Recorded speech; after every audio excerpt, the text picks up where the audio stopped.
छौँ जुन संवाद अहिले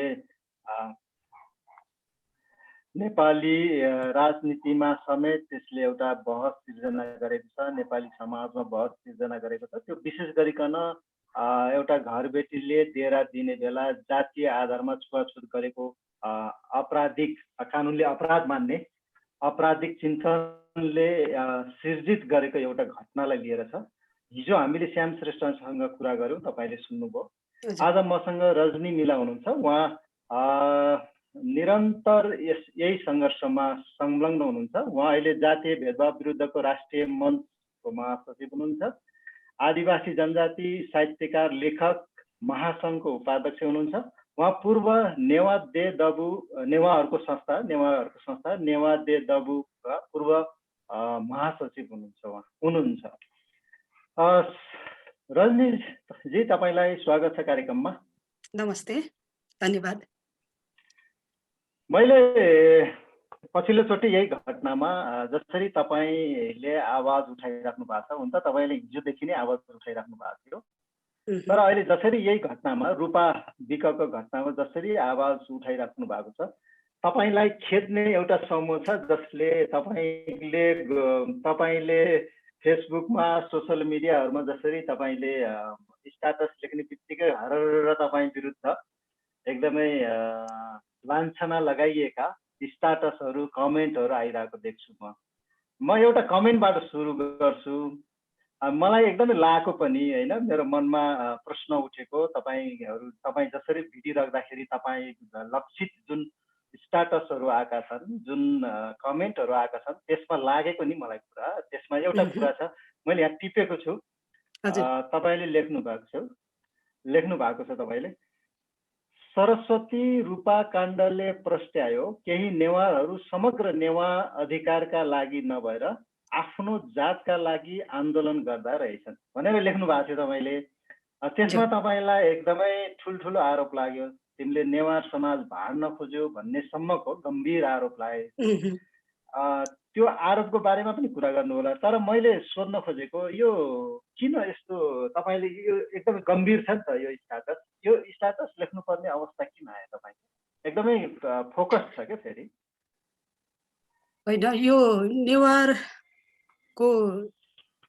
नेवार समाजको विषयमा हामीले कुरा गर्दाखेरि जुन जातीय आधारमा नेवारको समाजलाई वर्गीकरण गरिएको छ र त्यो नेवार समाजमा विद्यमान जात हुन त अब अन्य समाजमा पनि छन्, अन्य समुदायमा पनि, बाहुनहरूमा पनि छन्, दलितहरूमा पनि छन्, तर आदिवासी जनजातिको यो क्राइटेरियामा परेका नेवारहरूको समाज एउटा भिन्नै बेग्लै खालको सौन्दर्यमूलक समाज पनि हो, समुदाय पनि हो र सचेत समुदाय पनि हो। अहिले जुन विद्यमान अहिले भर्खरै यो अहिले रिसेन्टली तातिरहेको सामाजिक सञ्जालदेखि लिएर मिडियादेखि लिएर अझ सत्तालाई पनि चाहिँ आकर्षित गरेको जुन एउटा यो मुद्दा चलेको छ, सवाल चलेको छ, त्यो आधारमा चाहिँ मलाई लागेको यो नेवार समाजमा पनि यस्ता यो जात नै ठुलो भन्ने सोच अहिले यो जमानामा पनि त्यो सोच राखेर जुन बोल्ने काम गरेका छन्, जुन भन्ने काम गरेका छन्, वा चाहिँ यो सवाललाई अझ उक्साउने खालका यो कमेन्टहरू आएका छन्। त्यसलाई अध्ययन गर्दाखेरि र मैले आफूले पनि नेवार समाजलाई अध्ययन गर्दाखेरि जति नै नेवारहरूले विभेद हट्यो, यो जातपातको वा चाहिँ छुवाछुतको कुनै पनि रङ्ग अहिले छैन, घटिरहेको छ र बिस्तारै यसलाई यो घट्ने क्रममा छ भने तापनि यस्ता भनौँ न एक किसिमको अब रियाक्सनरी वर्डमा भन्दाखेरि हामीले चाहिँ अलिकति आक्रोशित हुने खालको वर्डमा भन्दाखेरि पुरातनवादी सोच भन्ने जमात नभएको होइन। र ती सबै कमेन्टहरू हेर्दाखेरि मलाई जुन लाग्यो मैले त्यो लेखेको हुँ र वास्तवमा त्यो हो पनि।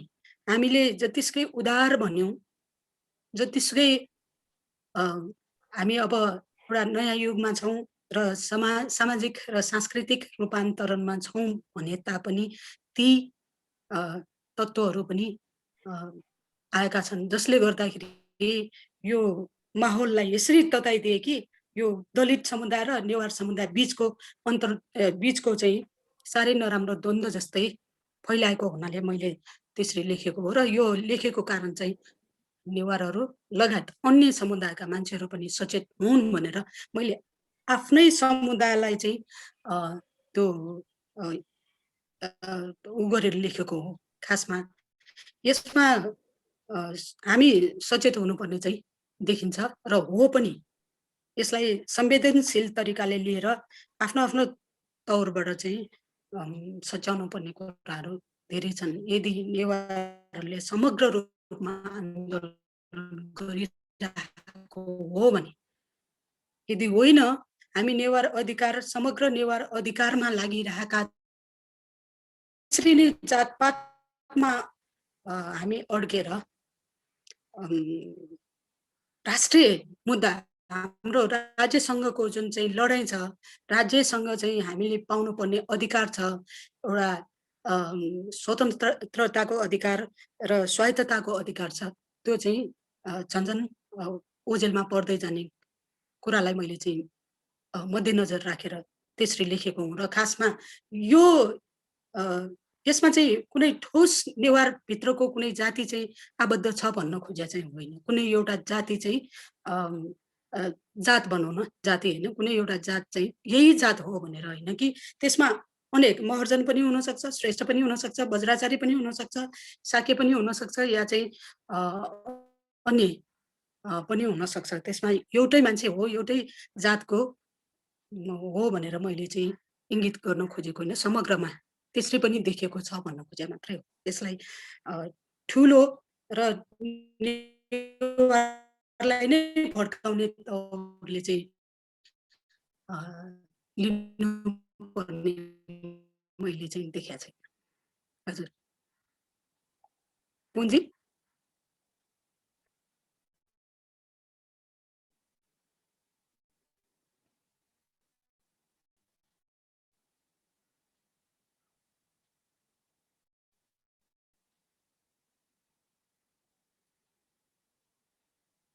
हेलो? मेरो विचारमा कनेक्सन टुट्यो।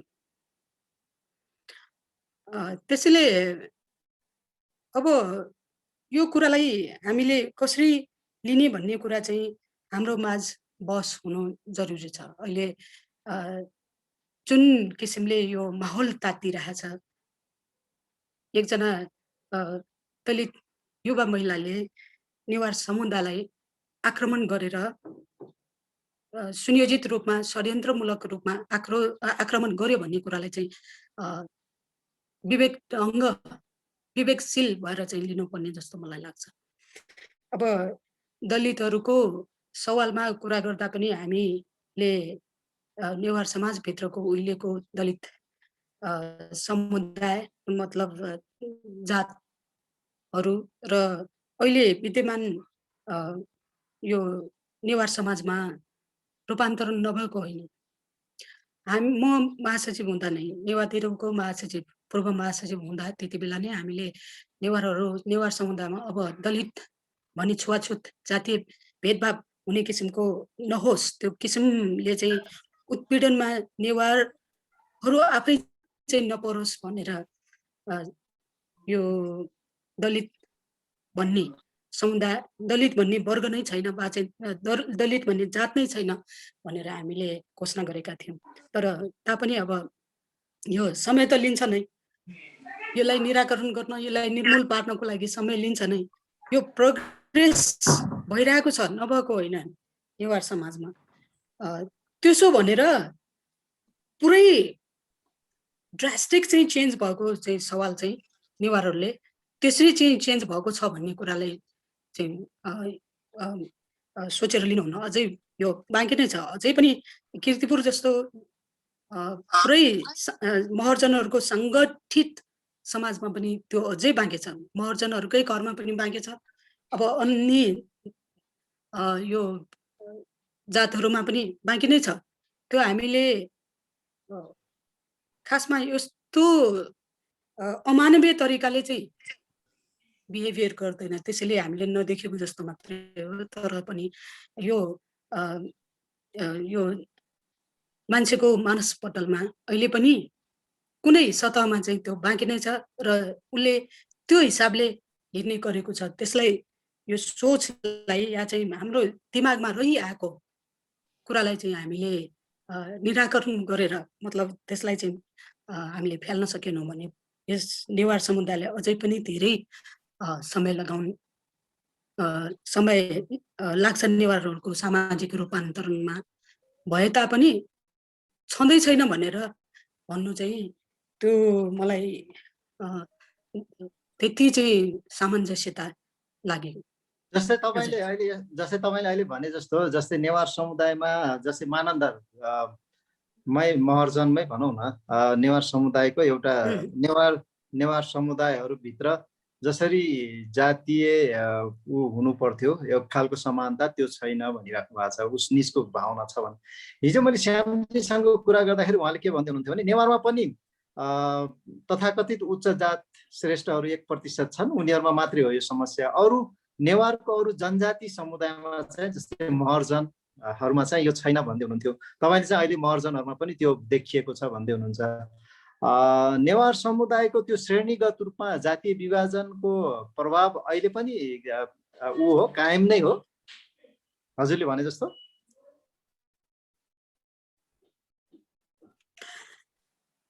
म बच्चामा मैले जुन चाहिँ देखेको थिएँ, भोगेको थिएँ, त्यो अहिले खासमा छैन।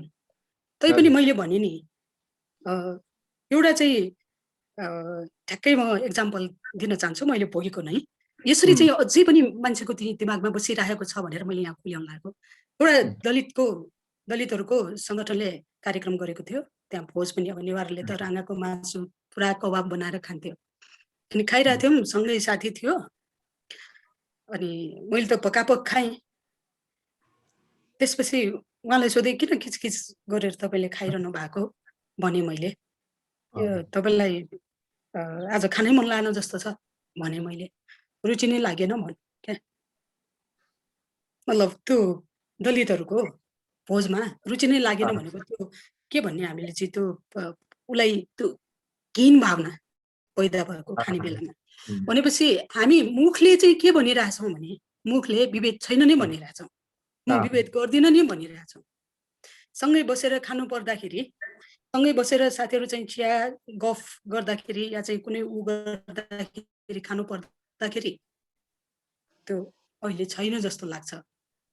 त्यो पनि कस्तो भने यो सामाजिक रूपमा अगाडि आएको, लिडरसिपमा अगाडि आएको, अभियानमा अगाडि आएको कारणले उनीहरूमा छैन जस्तो लागे तापनि तिनीहरूमा नै मानसपटलमा अहिलेसम्म छ भनेपछि तपाईँ गेस गर्नुहोस् त।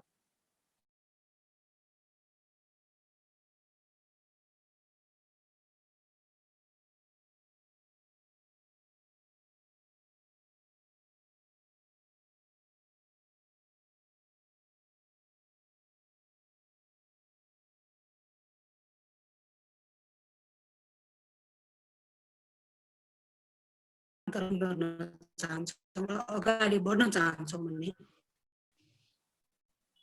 मानवीय तरिकाले चाहिँ हेर्न चाहन्छौँ। यो अहिले कुरा गरिरहेको छु भने अभियन्ता सोचेर बस्नेहरूले के यो कुरालाई चाहिँ सहर्ष स्वीकार गरेको छ? अहिले जो फेसबुकमा बोलिरहेका छन् उनीहरूले पनि दलितलाई चाहिँ सँगै राखेर खुवाउने चाहिँ यदाकदा साथीहरूलाई चाहिँ धेरै मिलेका साथीहरूलाई र अभियानमा सँगै लागेका साथीहरूसँग चाहिँ मिलेर बस्नु अर्कै कुरा हो। तर आफ्नै घरमा बोलाएर उनीहरूले चाहिँ दलितहरूलाई भोज खुवाउने चाहिँ हिम्मत गरेका छ कि छैन भन्ने मेरो प्रश्न हो। कसरी जातपात चाहिँ निर्मूल भयो नेवार समाजमा भन्ने कुरा चाहिँ मैले राख्दाखेरि मैले जातलाई चाहिँ अगाडि राखेर म यो जातको हुँ भनेर समग्र राज्यसँग चाहिँ लडाइँ गरिरहेको बेलामा यो अहिले कहाँ नेवारहरू चाहिँ चुमिरहेछन् युनिटी भनेर त्यसले चाहिँ एउटा समुदायमाथि ओइरिने खालले कुनै एउटा चाहिँ अर्को समूहले उक्साएको भरमा नेवारहरू सबै झुम्मिएर लाग्नु चाहिँ यो नेवारहरूको प्रगतिको सूचक हो कि होइन भन्ने कुरालाई मैले इङ्गित गर्दाखेरि गाली खानु परेको हो। खान्छु गाली। आफ्नो समाज, आफ्नो यो आफ्नै चाहिँ समुदायको चाहिँ रूपान्तरणको लागि मैले गाली खाएर रूपान्तरण हुन्छ भने, त्यही रूपमा रूपान्तरण हुन्छ भने किन नखानु? नत्र कसरी चाहिँ अभियान चलाउन सक्छौँ हामी भन्ने प्रश्न मेरो मनमा जहिले उठिरहेको छ। र फरक धारले राख्ने बित्तिकै नेवा विरोधी भनेर पनि मलाई चाहिँ गाली गरे। म कसरी नेवा विरोधी हुन सक्छु? जबकि म आफै नेवा हुँ। मेरो विरोध मैले गर्ने कुरा हुन्छ। तर मैले चाहिँ आफूलाई मैले आफूमा कमजोरी देखेपछि त्यसलाई सुधार गरेर जानुपर्छ भन्ने मान्यता म राख्छु। अनि मात्रै प्रगति हुन्छ। नेवारले चाहिँ त्यो अधिकारको लडाइँमा चाहिँ यसरी युनिटी भनेर अरू समुदायलाई चाहिँ पुरै पन्छाएर चाहिँ जान सकिने अवस्था पनि छैन। वास्तवमा भन्यो भने दलित समाजमा जुन किसिमको विभेद, त्यहाँ चाहिँ दलित भनेर सम्पूर्ण समाजले चाहिँ यो चाहिँ वर्ण छुटाएर चाहिँ सम्पूर्ण समाजले उत्पीडनमा राखेको सम्भव भयो। नेवारहरूमा पनि आफैभित्र चाहिँ उत्पीडनमा भएका मान्छेहरूलाई चाहिँ हामीले कसरी सम्बोधन गर्ने भन्ने कुरा चाहिँ अहिले पनि कुनै पनि माथिल्लो उच्च जात भनेकाहरूको घरमा चाहिँ दलित साथीहरूलाई यदाकदा चाहिँ होला क्रान्तिकारी, अति नै क्रान्तिकारी साथीहरूले चाहिँ फ्यामिली चाहिँ रिलेसन राखेर गरेको होला। तिनीहरूसँग चाहिँ राखेको मैले चाहिँ कुनै पनि उदाहरण देखेको छैन। राजनीतिक रूपमा जाने एउटा दुईटा फ्यामिलीसँग चाहिँ होला, त्यो राजनीतिक कारणले गर्दाखेरि त्यही खाएर बसेर उठेर ऊ गरेको 500,000 जति होला। तर नेवार समुदाय भनेको अहिले पनि 13 लाख यो पोपुलेसन भएको नेवार समुदायमा कसरी चाहिँ हुन सक्छ भन्ने मेरो प्रश्न जहिले पनि हुन्छ। सबैलाई समेटेर एउटा आफ्नो अधिकार, समग्र नेवारहरूको अधिकार चाहिँ स्थापित गरेर जाने, जनजातिको अधिकार स्थापित गर्ने लक्ष्य लिएका नेवार समुदायले चाहिँ एउटा केसलाई लिएर यसरी ओइरिनु भनेको मैले चाहिँ सोच्दै नसोचेको कुरा भयो। त्यसैले मैले अलिकति फरक धार राख्ने बित्तिकै मैले गाली खाएको।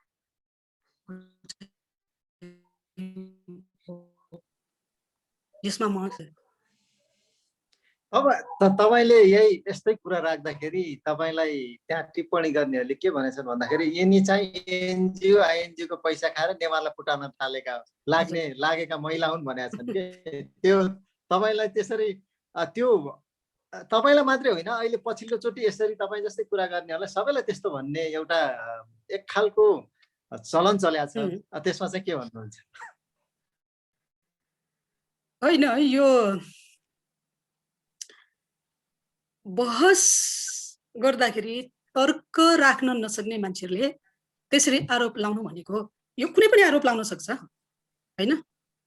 अब हाम्रो नेपालमा के भएको छ भने म प्रश्न गर्छु, ल एनजिओले चाहिँ एनजिओको कार्यक्रम गरे, एनजिओमा पैसा आउँछ हैन, अन्तर्राष्ट्रिय एनजिओहरूको चाहिँ पैसा आउँछ वा चाहिँ कुनै चाहिँ उनीहरूको एम्बेसीबाटै आउँछ वा चाहिँ कुनै यो सरकारी उसबाट नै आउँछ। यो कुरा गर्दाखेरि सबैभन्दा पहिला नेपालमा डलर भित्राउने एनजिओ आइएनजिओ डलर भित्राउने मान्छे कसले गर्यो भन्ने त हो। घरमा रक्सी खाने बाउले रक्सी खानको लागि रक्सी किनेर ल्याएर खाएर धत्तु पारिसकेपछि उसको छोराले पनि खान्छ। कारक तत्त्व को भयो? के भयो? यहाँ एनजिओ र आइएनजिओ भित्राउने काम कसले गर्यो र डलर चाहिँ सबैभन्दा पहिला चाहिँ डलरमा नेपाली रुपियाँमा रूपान्तरण गरेर खाने मान्छेहरू को हो? अहिले आएर जब चाहिँ यहाँ लोकतन्त्र आइसकेपछि या चाहिँ 46 सालपछि प्रजातन्त्र आइसकेपछि सबैभन्दा एनजिओ र आइएनजिओ कमाएका मान्छेहरूले काठमाडौँमा घर बनाए हामीलाई थाहा छैन र? के यहाँ चाहिँ सरकारी निजामती कर्मचारी बनाए त होइन नि। सबैभन्दा बढी चाहिँ एनजिओ आइएनजिओ खोलेर डलर कमाएकाहरूले घर बनाएको हो नि। अझ उनीहरूले डलर प्याराडोक्सिकल कुरा गरे भने जब जनजाति आन्दोलन चाहिँ चरम उत्कर्षमा पुग्यो र यो अधिकार स्थापित हुने भएपछि वासी जनजाति महासङ्घलाई चाहिँ डिएफआइडीले यति पैसा दिएर यिनीहरूलाई चाहिँ उचाले भनेर युएनडिपीमा जाने मान्छेहरू पनि हामीले नदेखेको होइन नि। र यो जात के अरे आफ्नो एथनिक राइट्सको कुरा गर्दाखेरि नेसनालिटीको राइट्सको कुरा गर्दाखेरि पनि डलर भित्राए, डलरबाट चाहिँ उनीहरू उचालिएका हुन् र यो चाहिँ जातीय द्वन्द्व मचाउने भनेर भ्रम फैलाएर क्यास गरेको मान्छेहरू अहिले सत्तामा छन् नि। यो थाहा छैन हामीलाई। उनीहरूले अन्तर्राष्ट्रिय जगतमा चाहिँ यो जातीय द्वन्द्व भयो, रुवान्डामा भयो, युगोस्लाभियामा भयो, यो यसरी अन्तर्राष्ट्रिय जगतमा चाहिँ भएको सिनारियो देखाइ नेपाललाई तर्साउने काम गरेर भ्रम छरेर जुन राज्य सत्ता हातमा लिए नि जनजाति, दलित र अन्य समुदायलाई चाहिँ पन्छाएर एकल राज्य चाहिँ यसरी चाहिँ चलाउने, शासन चलाउने चाहिँ जुन काम गरे, यसले हो नेपाललाई द्वन्द्वमा फसाउने। हाम्रो अध्ययनले यो भन्छ। जब यो राज्यको सौन्दर्यता भनेकै यहाँको बहुराष्ट्रता हो नि। यसलाई चाहिँ एक थरी उग्रवादीहरूले अरू समुदाय चाहिँ समुदाय नै होइन, अरू समुदायलाई खाली शासन गर्ने र हामी शासक हौँ भन्ने सोच भएका मानसिक विचलन भएका मान्छेहरूले चाहिँ जहिले पनि कुनै अरू समुदायसँग मिलेर उसमा डिभाइड गरेर शासन गरिआएका छन्। अहिले पनि त्यही छ। जब मैले चाहिँ नेवारको अधिकारको कुरा गर्छु, जनजातिको अधिकारको कुरा गर्छु, उत्पीडनमा रहेको उहिले युगौँदेखि उत्पीडनमा रहेको जनताहरूको, नागरिकहरूको कुरा गर्छु, दलितहरूको कुरा गर्छु, यो तर्कहीन मान्छेले, विवेकहीन मान्छेले डलरले यसो गरे भनेर भन्नु यो कुनै चाहिँ तर्कसङ्गत नै लाग्दैन, मलाई कुनै माने पनि लाग्दैन। तर यसरी नै चाहिँ गरेर आएका छन्। यो सबैभन्दा ठुलो कुरा। मलाई व्यक्तिगत रूपमा भन्नु र समुदायित गरेर भन्नु भनेको निकै ठुलो यो विभेदको यो लाइन कोरेको हुन्। यो एउटा चाहिँ विभेदमा पारिरहनको लागि षड्यन्त्र भनेको यस्तो हुन्छ। यसरी षड्यन्त्र गरेर एक थरी शासकहरूले शासन गरिरहेछन् र उत्पीडनमा परेका मान्छेहरू आफू बीच चाहिँ झैझगडा गरिराख्नु चाहिँ मलाई न्यायोचित लाग्दैन। यही कुरालाई मैले इङ्गित गर्दाखेरि गाली खान पुगेछ त्यो आफ्नै दाजुभाइहरूबाट। हजुर सुनिएन पुन्जी? तपाईँले तपाईँको हजुर तपाईँले भन्नुभएको छ नि एउटामा, जस्तै यो जातीय उत्पीडनको कुरा गर्दा अथवा जातीय छुवाछुत विरुद्ध बोल्नु पर्नेमा जनजाति भन्दा पनि बरु गैर दलित अरू गैर जनजातिहरू बरु बोले, बरु बाहुन छेत्री बढी बोले, बरु हाम्रो जनजाति झन् बढी साम्प्रदायिक हो कि यसमा झन् जातिवादी हो कि जस्तो देखियो भनेर एउटा सङ्केत गर्नुभएको छ नि। त्यो भन्न खोजेको चाहिँ के हो? है आदिवासी जनजाति झन् बढी जातिवादी, झन् छुवाछुत मान्ने रहेछ भन्न खोज्नु भएको थियो हो?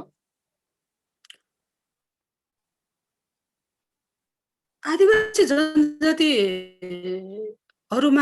जात को आधारमा वर्गीकरण छ र? एउटै समुदाय हो, मैले देखेको नेवार समुदाय हो। त्यो पनि अब भनौँ न नेवार समुदायमा पनि कुन बेला आए भन्ने कुरा हो। हुन त नेवार समुदायमा नहुनु पर्ने, तर राज्य गर्ने र कानुन बनाउने, रीतिरिवाजहरू बनाउने सम्पूर्ण मान्छे यही ठाउँबाट, त्यति बेलादेखि नै यही ठाउँबाट उनीहरूले सञ्चालन गरे राज्य। अनि यो ठाउँमा नेवारहरूको बाहुल्यता, नेवारहरू मात्रै थिए। सम्पूर्ण राज्य चाहिँ नेवारमाथि गर्ने अनि उनीहरूले बनाएका कानुनहरू नेवारमाथि नै थोपर्ने भएपछि नेवारहरूलाई चाहिँ यो भोग्न बाध्य बनाएको। खासमा यो शासकहरूले बनाएरै यस्तो भएको। अब जङ्गबहादुर राणा जय स्थिति मल्लदेखि चाहिँ यो जातपात चाहिँ जातपातमा होइन आधारित चाहिँ यो बनाएपछि कानुनहरू, नाम पनि बिर्सेँ त्यो पुस्तकको, त्यसरी चाहिँ उनीहरूले यसरी नेवारहरूलाई थोपर्दै आएको छ। अब नेवारहरू वास्तवमा नेवार समुदाय यसकारण पनि नेवार समुदाय चाहिँ एउटा सौन्दर्य नेवार समुदायको चाहिँ सौन्दर्य अर्कै खालको छ। यसमा यहाँ चाहिँ एक नस्लको मात्रै मान्छे होइन, कोही आर्यबाट छन्, कोही द्रविडियनहरू छन्, कोही चाहिँ धेरै जसो मङ्गोलहरू नै छन् होइन। यहाँ धेरै शासकहरूले धेरै किसिमका वंश शासकहरूले डिफ्रेन्ट के भन्छ लिनेजको मान्छेहरूले चाहिँ शासकहरूले शासन गरे र जो जो शासन गर्न आए उनीहरूले आफ्ना मान्छेहरू पनि लिएर आए। यही चाहिँ अब एसिमिलेट भयो, घुलमिल भयो, अन्तर्कुलन भयो र नेवार हुँदै गएको हुनाले यहाँ चाहिँ यस्तो खालको यो जातको आधारमा उच निच र वर्गीकरण चाहिँ धेरै भएको हो। किनभने अब कोही चाहिँ त्यति बेलादेखि नै एकदमै आफू चाहिँ शासक हौँ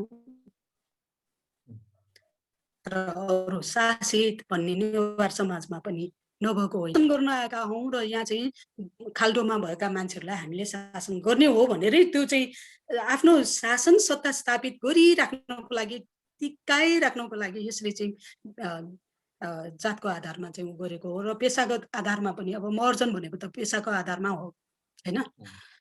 पेसाको आधारमा पनि छन्, ओहदाको आधारमा पनि छन्, बक्सिसको आधारमा पनि कोही छन्, कोही चाहिँ अब जस्तो काजीहरू पनि होइन, उनीहरूको यो पदको आधारमा उनीहरू छन्। र अन्य नेवार समुदायमा कसरी चाहिँ दलित बनाइए भन्ने कुरा पनि छ नि। त्यो त अब कामको वर्गीकरण, कामलाई वर्गीकरण गर्दाखेरि उनीहरूले त्यो काम अनुसारको थर बनाएपछि उनीहरूले बनाएको होइन कि जे काम दियो त्यही अनुसार उनीहरूलाई बोलाउने भएपछि त्यस्तो कामको आधारमा चाहिँ गरिएका मान्छेहरूलाई फेरि दलित बनाइए र दलित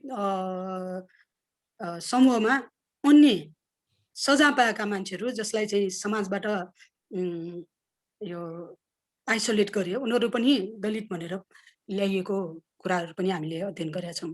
त्यसैले अरू जात जातिमा चाहिँ मैले देखिनँ। अब भाषिक रूपमा अरू जनजातिहरूमा चाहिँ छन्, कुन भाषा भाषिक रूपमा चाहिँ यो डिफ्रेन्ट उसमा चाहिँ छन्, तर जातको आधारमा चाहिँ नेवार समुदायमा बाहुल्यता भएको र आएको चाहिँ छ नै। अब यो जात चाहिँ पछाडि थर राखेर यो चाहिँ थर राखेर हामी सबै मानव हौँ भन्ने समयसम्म आइपुग्न त नेवारलाई समय लाग्छ। यस्तो हिसाबले अब यसमा तपाईहरु जस्तोको भूमिका देखिरहेको छ, तपाईहरुले अब एउटा भूमिका निर्वाह गरिराख्नु भएको छ। अझै यसलाई यस्तो चिन्तन तपाईहरुले जसरी भनिराख्नु भएको छ, यसलाई एउटा समतामूलक समाज निर्माणमा हामीले के भूमिका नेवार समुदायकै कुरा गर्दाखेरि तपाईले एउटा भयो नेवार चाहिँ एउटा सामुदायिक भाषिक रूपमा एउटा सामुदायिक समुदाय हो जसमा विभिन्न समय कालखण्डमा विभिन्न जाति विभिन्न नस्लका मान्छेहरू आएर त्यसमा मिसिएर एउटा अहिले समुदाय बनेको छ र त्यसमा विभिन्न जातहरू छ र त्यो विभिन्न जस्तै दलितसम्म बनेको छ भन्नुभयो। यस्तो चिन्तनलाई अब यस्तो तपाईले गरेको जस्तो अध्ययनलाई अथवा तपाई जस्तो एक्टिभिजममा लागेकोहरूले सम्झाउनु पर्नेहरूले उहाँहरूलाई सम्झाएर यो समतामूलक समाज निर्माणमा अथवा भेदभाव रहित समाजमा रूपान्तरण गर्न समाजलाई हामीले के गर्न सक्छौं भन्ने तपाईले अथवा त्यो खालको भूमिका निर्वाह गर्न सक्छौं भनेर युवा वर्गलाई भन्न चाहन्छु। यो समतामूलक समाजको लागि त अब हामीले संस्कारगत यो विभेदहरू भयो, संस्कारगत कुरीतिहरू हैन, यिनीहरू मात्रै चाहिँ रूपान्तरण गरेर पुग्दैन। समतामूलक हुनको लागि तपाईले अर्थदेखि लिएर उनीहरूको चाहिँ आर्थिक रूपान्तरण हैन, अनि बौद्धिक रूपान्तरण, सामाजिक रूपान्तरण, समाजमा अब त्यो सामाजिक विभेद मात्रै हैन नि, संस्कारगत रूपान्तरण मात्रै हैन, अर्थमा बढी चाहिँ हुनुपर्छ भन्ने लाग्छ। तर नेवारहरूको आर्थिक यो जुन चाहिँ हामीले डाटा हेर्दाखेरि जुन खालको व्यवसाय नेवारहरूको अर्थमा थियो, अहिले नेवारले त्यो खस्काउँदै गएको अवस्था चाहिँ छ।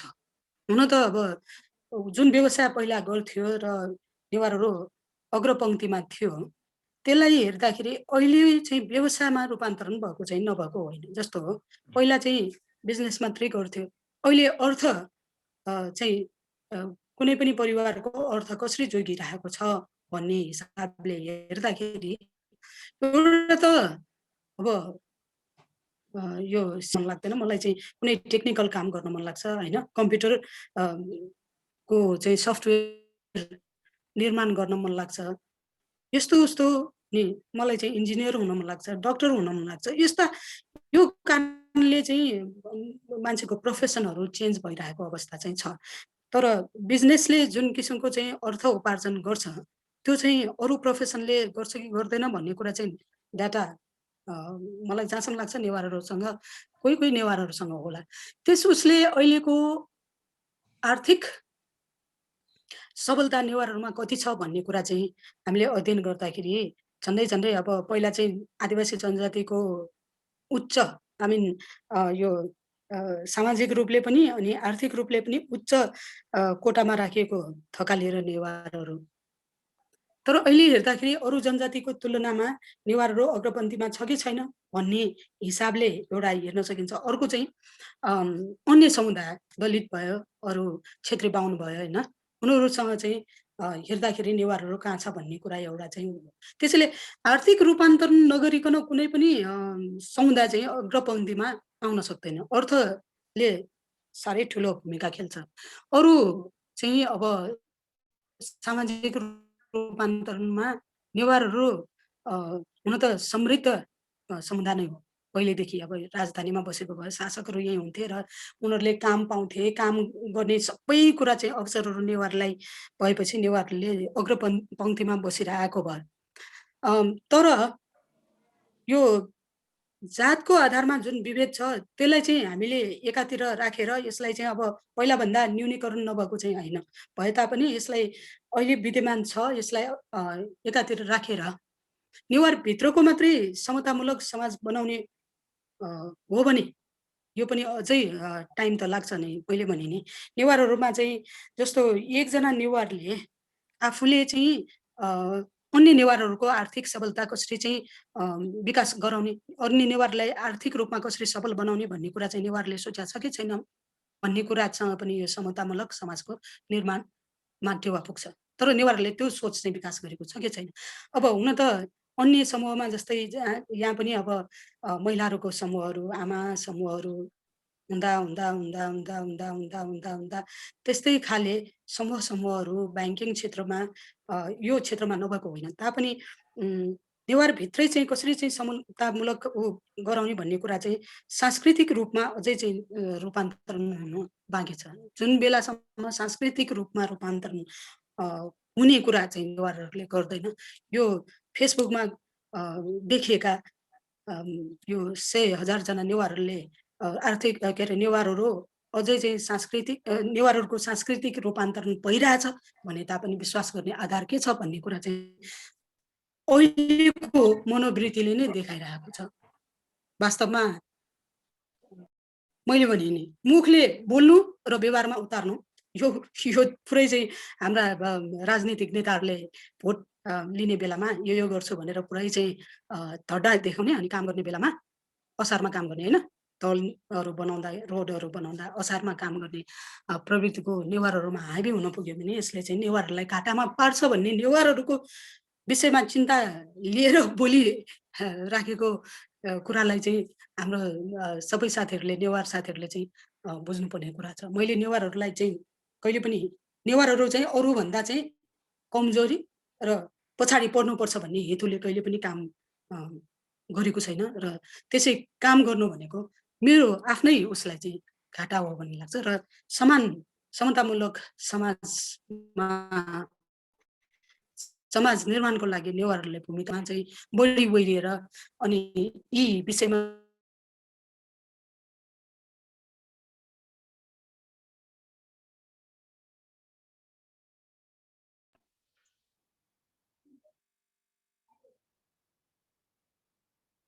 मेरो चिन्तन हो।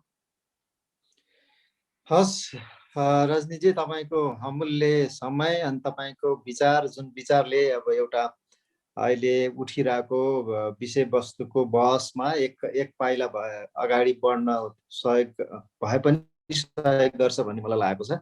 तपाईँको अमूल्य समयको लागि धेरै धेरै धन्यवाद र तपाईँको अमूल्य विचारको लागि पनि। विचार पोख्ने मौका दिनुभयो जेबी पुन्जी विकासजीलाई हार्दिक धन्यवाद।